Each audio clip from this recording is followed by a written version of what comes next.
Welcome to Supersonic Science. This week we're going to be working with gravity and inertia for the coin drop experiment. The materials you're going to need are a glass, playing cards, and coins.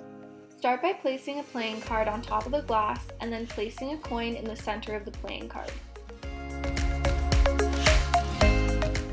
Inertia is the tendency of something to remain unchanged or not moving. If I flick the card away, gravity will make the coin move, but will it go in the direction of the card or a different direction? As we can see, the coin traveled to the bottom of the glass because it was heavier than the playing card and because the top of the playing card was smooth. Will the same thing happen if we add more coins?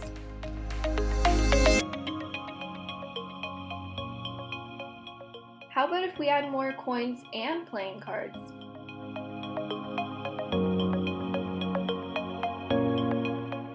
I challenge you to see how many coins you can get into the cup. I managed to get 15 in.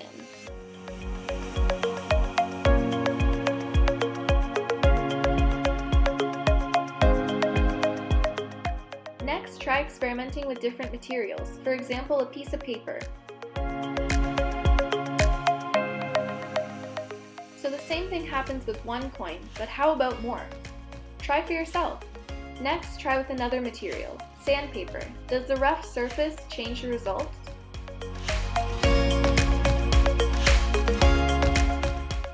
As we can see, the coin doesn't go in because of the rough surface of the sandpaper. But what if we add multiple coins?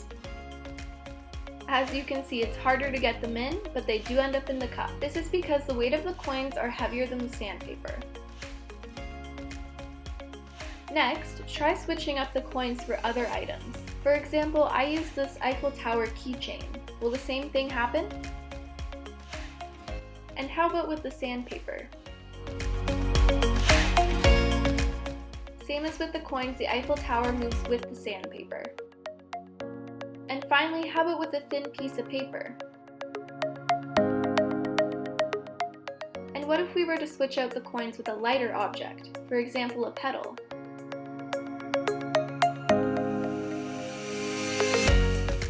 There are so many ways to experiment with the coin drop. Try this at home and experiment with inertia and gravity for yourself. I hope you enjoyed this week's Supersonic Science video. Join us next week for another experiment.